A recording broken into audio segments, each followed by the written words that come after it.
দোজক বেহেশত দুনিয়া সবকিছুর মালিক আল্লাহ। যেটার মালিক আল্লাহ, যেটার কথা একমাত্র আল্লাহ তালাই বলতে পারে, সেখানে যদি আমি কিছু বলতে চাই, আমার নর্মাল দৃষ্টিকোণ থেকে আমি বুঝি যে সেটি হচ্ছে শিরিক, সেটি হচ্ছে শিরিকের পর্যায়ে পড়ে।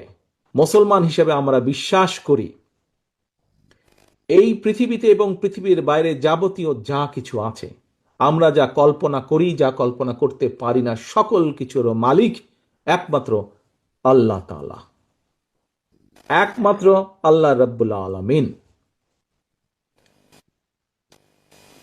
আমরা শুনেছি অনেক কিছু একটি রাজনৈতিক দলের কিছু ব্যক্তি বা বেশ কিছু ব্যক্তি বিভিন্ন জিনিসের টিকিট বিক্রি করে বেড়াচ্ছে, বিভিন্ন জিনিসের কনফার্মেশন দিয়ে বেড়াচ্ছে। তো এখন এখন আমি যতটুকু বুঝি, অনেক মুরব্বী ব্যক্তি আছেন, বুজুর্গ ব্যক্তি আছেন ধর্মীয় বিষয়। আমি একজন সাধারণ নর্মাল একজন মুসলমান হিসেবে আমি যতটুকু বুঝি, যা আমার না, আমি যদি তা দেবার কথা বলি, অর্থাৎ যার যেটি আমার না সেটির কমিটমেন্ট যদি করি, তাহলে আমি তার সাথে পাল্লা দিচ্ছি। অর্থাৎ দোজক বেহেশত দুনিয়া সবকিছুর মালিক আল্লাহ।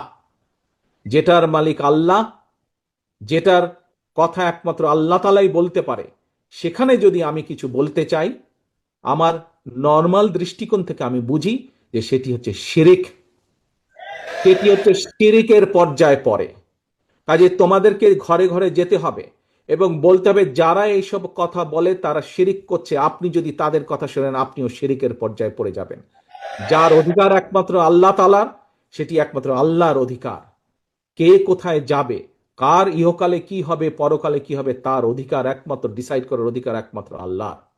আমরা পৃথিবীতে মানুষ হিসাবে আমরা মানুষের দেখভাল যতটুকু সম্ভব আমাদের দৃষ্টি থেকে আমরা করতে পারবো, আমাদের শক্তি সামর্থ্য অনুযায়ী করতে পারবো।